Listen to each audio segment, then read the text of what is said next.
জানেন কাকি, যখনই আমি কোনো বড় সমস্যার মধ্যে থাকি, কে জানে উনি কোথা থেকে জানতে পেরে যান আর আমার সামনে চলে আসেন, তারপর আমাকে সামলে নেন। আরে সন্তোষী, আমিও তো এসেছি তোমাকে মা হবার অভিনন্দন জানাতে। হ্যাঁ কাকি, এ হলো রোহিণী, সব সময় ওনার সঙ্গেই থাকে। খুব শুভ দিনে এসেছেন আপনারা। সন্তোষী, এনাদের থেকে ভালো করে আশীর্বাদ নাও মা। আসুন আসুন, আপনারা ভেতরে আসুন। এসো, আসুন না।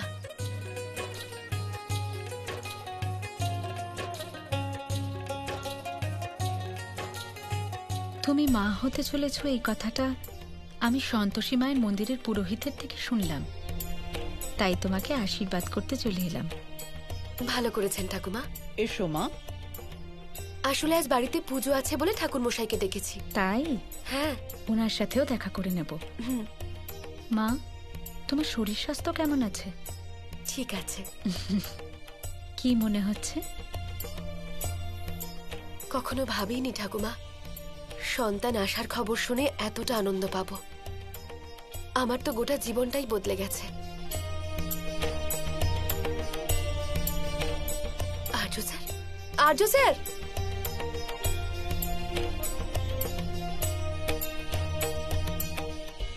দেখুন তো কে এসেছেন।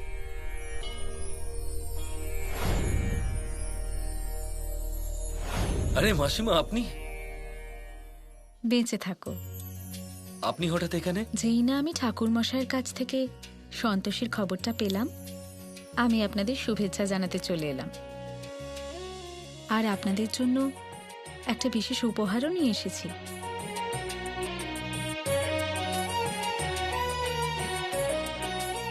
আসলে মাসিমা, ওই আমাদের কিছু চাই না, আমাদের কাছে সবকিছু আছে।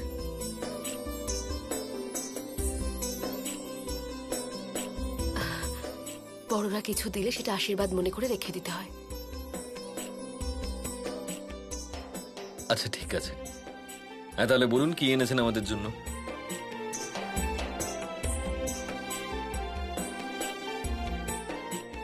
এই হলো আপনাদের উপহার।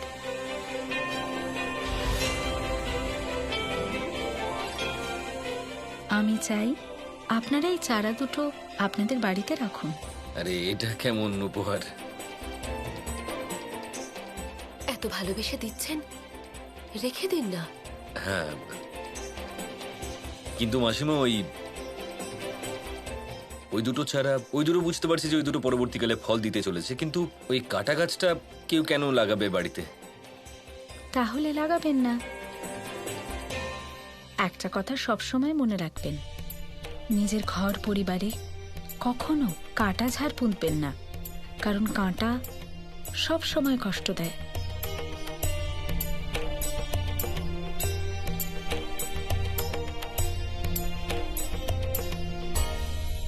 দেবী সন্তোষী, আপনি সন্তোষীর স্বামীকে যতই সঠিক পথ দেখান না কেন, ও আমার দেখানো পথই অনুসরণ করবে, কারণ ও যে সেই পথেই চলছে।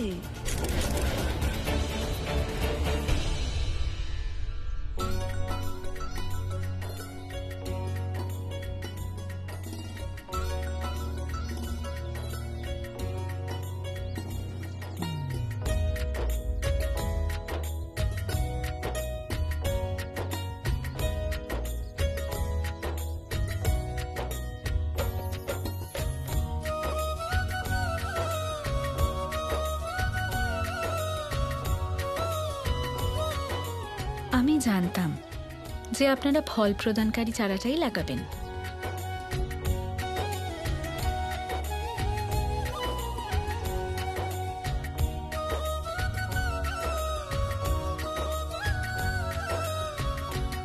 এটা আমি নিজের সাথেই নিয়ে যাচ্ছি, কিন্তু আমার কথা চিরকাল মনে রেখো, মধুর বাণী হলো অমৃত সমান, যা সামান্য মাত্রাতেও অধিক ফল দেয়। আর যদি সেই বাণীতেই তিক্ততা ভরে যায়, তাহলে তা বিষের ন্যায় হয়ে যায়। এবার আমি আসি, যাবার আগে আমাদেরকে আশীর্বাদ করে যাবেন না?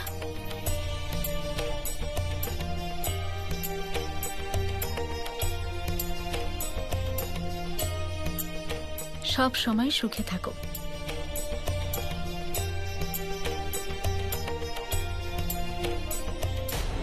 সন্তোষী, এই মাসিমা আমাকে কি বোঝাতে চাইলেন? এখন আমি যদি কিছু বলি আপনি আবার রেগে যাবেন। তার চেয়ে ভালো আপনিই বোঝার চেষ্টা করুন।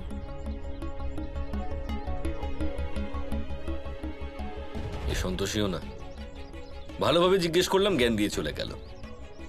ওর কি মনে হয় আমি কিছু বুঝতে পারি না? সব বুঝি আমি। বলছি মা, একটু এদিকে শোনো তো। মা, একটা কথা বলো, তোমার মুখ চোখ এরম বসে যাচ্ছে কেন? কাকা, আর্য স্যার খুব বদলে যাচ্ছেন। আমার মনে হয় মধু ম্যাডাম আমাদের সাথে যা যা করেছিলেন, আর্য স্যার মধু ম্যাডামের সঙ্গে সেই সব কিছু করবেন। কে জানে কেন আর্য স্যার আবার আগের মতন হয়ে যাচ্ছে কাকা। অন্যায় তুমি অনেক করেছো, কিন্তু আজ তুমি যেটা করেছো সব থেকে বড় অপরাধ। ছাড়বো না তোমাকে। আগের মতো মানে? মানে যেমন আগে ওনার টাকার খুব অহংকার ছিল, আবার সেই অহংকার আমি ওনার কথায় শুনতে পাই। উনি বারবার বলেন যে উনি আমাকে বাঁচাতে এসব কিছু করেন, কিন্তু আমাকে বাঁচানোর থেকেও বেশি ওনার মধ্যে প্রতিশোধ স্পৃহা দেখতে পাই আমি। কাকা, তুমি কি কিছুই করতে পারবে না? মা, আর্যর এই ব্যবহারে আমি খুব দুঃখ পাচ্ছি। কে জানে কি হয়েছে ছেলেটার, কিন্তু তুমি এ নিয়ে চিন্তা করো না মা। সুযোগ পেলে আমি নিজে ওর সাথে কথা বলবো। কিন্তু মা, তুমি তোমার এই মিষ্টি মুখটাতে একটু হাসি ফুটিয়ে দিল, না হলে আমার খুব খারাপ লাগে। সব ঠিক হয়ে যাবে, ঠিক হয়ে যাবে। এবার একটু হেসে ফেলো দেখি, একটু হাসো হাসো হাসো, একটু একটু। এই তো, এই তো।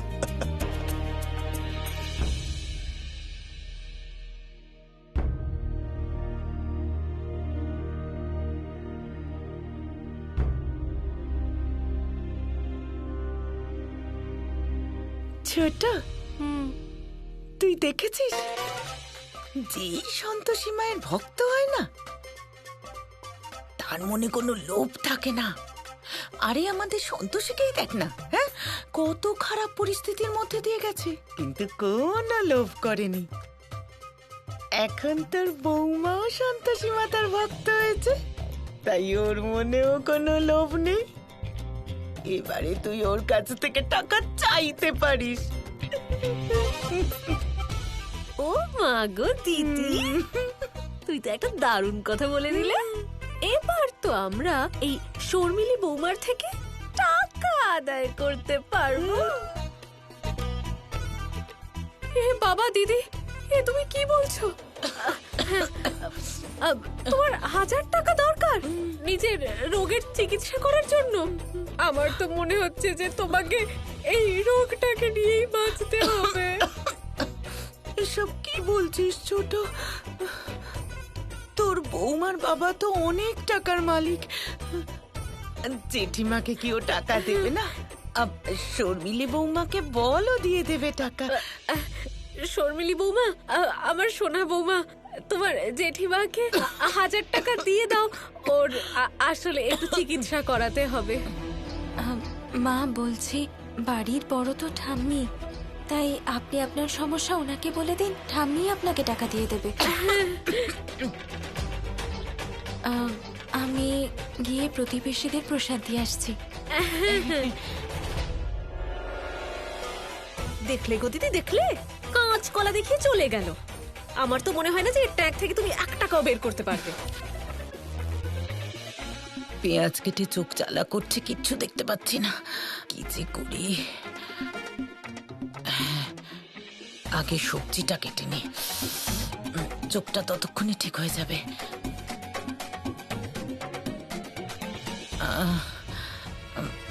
এই ঢেঁড়সটা কাটি।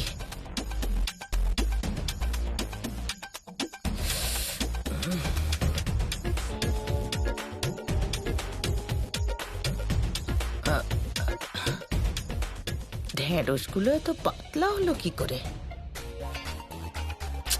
আজকাল সবজিও ঠিকঠাক পাওয়া যায় না।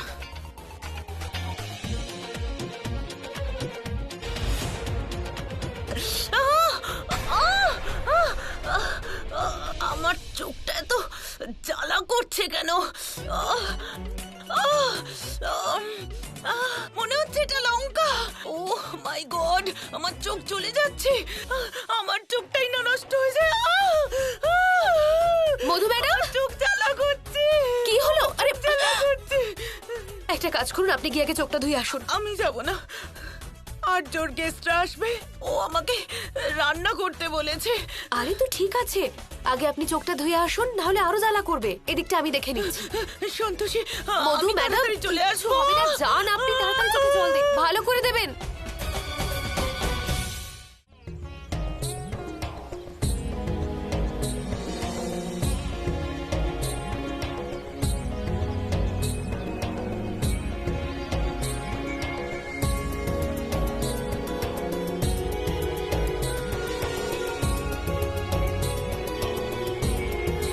নারায়ণ নারায়ণ, অসাধারণ, অতি উত্তম, অদ্ভুত, অত্যন্ত অদ্ভুত।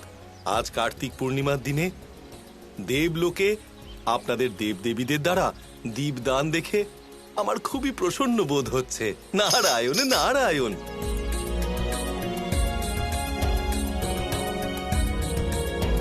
কিন্তু এই শুভ দিনে মাতা সন্তোষীকে তো দেখতে পাচ্ছি না।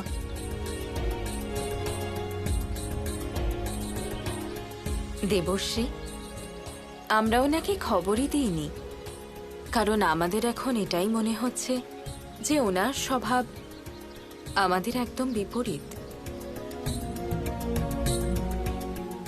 কিন্তু দেবী লক্ষ্মী, যখন ব্রহ্মদেব সৃষ্টির রচনা করেছিলেন তখন সদ্গুণ আর অসদ্গুণ নির্ধারণ করেছিলেন।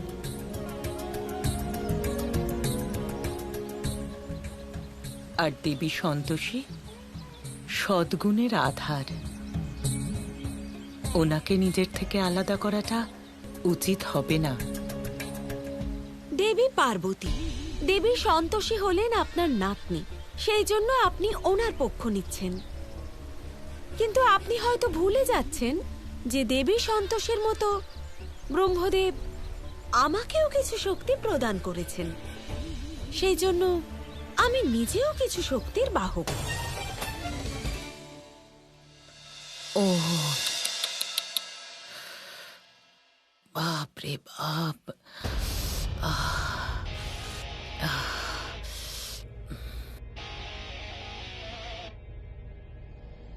তাহলে তুমি বিশ্রাম করছো? না না না, বসো বসো বসো বসো। ক্লান্ত হয়ে গেছে না, অনেক কাজ করতে হয়, প্লিজ না না তো, না তো। রিল্যাক্স। আমি তো শুধু এটা জিজ্ঞেস করছিলাম যে লাঞ্চ রেডি হয়ে গেছে। আমি এক্ষুনি দেখে আসছি। দেখে আসছি মানেটা কি? যদি তুমি এখানে থাকো তাহলে লাঞ্চ কে বানাচ্ছে?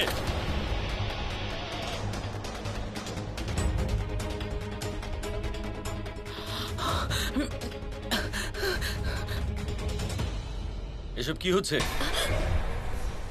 তুমি এখানে রান্না করছো না, আর রান্না ওখানে তো- বসে ওই মহারানী বিশ্রাম করছেন সোফাতে। না, রান্না উনিই করছিলেন আসলে। তোমার সাহস কি করে হলো আমার বউকে দিয়ে রান্না করানোর? না আর্য, আমি উনি কাজ করতে বলেননি আমাকে। আসলে ওনার পেঁয়াজ কাটার অভ্যেস নেই তো, তাই আমি ভাবলাম যে আমি একটু সাহায্য করে দিই। আচ্ছা, তাহলে এই ব্যাপার, তোমার অভ্যেস নেই? কোনো ব্যাপার না, আমি অভ্যেস করিয়ে দিচ্ছি। হে ভগবান, আর্য স্যারের ঘাড়ে তো আজকাল সবসময় ভূত ভর করে থাকে, বুঝতেই পারি না যে কখন কি করবেন। কি খুঁজছেন আপনি আমাকে বলুন? এটা দিয়ে কি করবেন? আর্য, এটা কি করছো? এটা কি করছো আর্য? আর্য স্যার, আপনি কি কেন করছো? তোমার অভ্যেস নেই তাই তো? তাই এবার এই চোখে কাপড় বেঁধে তুমি 5 কিলো পেঁয়াজ কাটবে। কি? তারপর দেখবে কি ভালো অভ্যেস হয়ে যায় তোমার। আর্য স্যার, আমিও পারবো না চোখ বেঁধে 5 কিলো পেঁয়াজ কাটতে। পুষ্পা, এটা কখনোই সম্ভব। এসো বসো। আর্য স্যার, কি করছেন আপনি? বসো। আর্য, কি করছেন আর্য? চুপ। পুষ্পা এসে গেছো? আসলে স্যার, আচ্ছা ঠিক আছে, বাড়িতে যত পেঁয়াজ আছে সব নিয়ে এসে রাখো এখানে।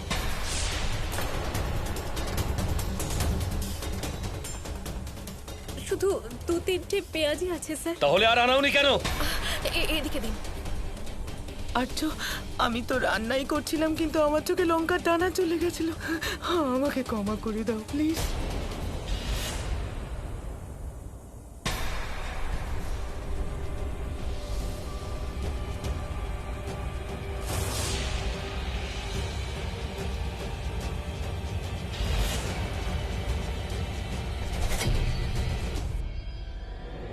তাহলে এসে গেছো মহাশয়? হে ভগবান, অঙ্কুর বাবু বাজার থেকে আনাজ নিয়ে চলে এসেছেন। এই থলিতে নিশ্চয়ই পেঁয়াজ থাকবে।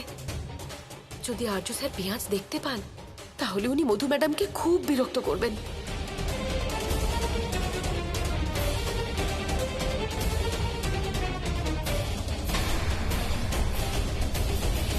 শোনো, খুব ভালো সময় এসেছো। কি আছে থলিতে? সবজি। বাহ, জীবনে প্রথমবার তুমি আমার কাজে এলে দেখছি। দাও থলিটা দাও। আর্য স্যার, ছেড়ে দিন না। কি ছেড়ে দেবো? দাও এদিকে দাও। হ্যাঁ, আর্য স্যার, আর্য স্যার,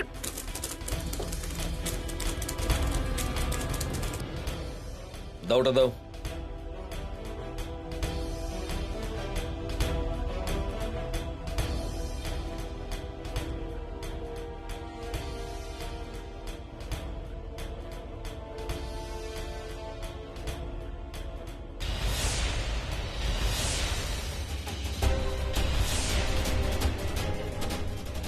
আর্য স্যার মধু ম্যাডামকে কেন ক্ষমা করে দিচ্ছেন না? এত নিষ্ঠুর কেন হয়ে যাচ্ছেন উনি?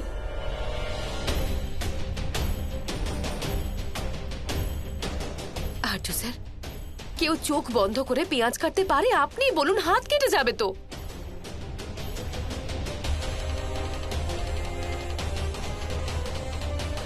বৌদি, খুব মুখ চলে না তোমার? এবার হাতটা চালাও আর তারপর দেখো কিভাবে তোমার পেঁয়াজ কাটার অভ্যেস হয়ে যায়। চলো চলো, কাটো।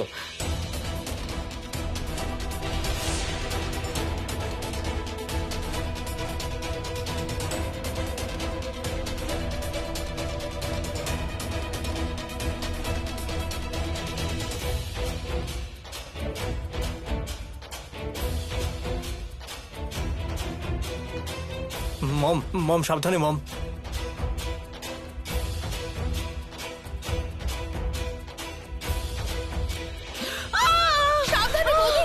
মম, মম, মম তুমি ঠিক আছো মম?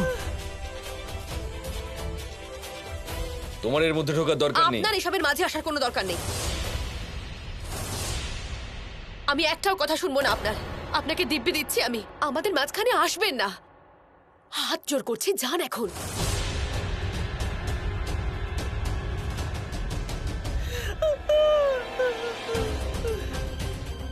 বুঝিয়ে দিও। দেখিয়ে দিকে পুষ্পাদি, তাড়াতাড়ি একটা বাটিতে করে বরফ নিয়ে আসুন। ব্যান্ডেডও নিয়ে আসবেন। দেখি।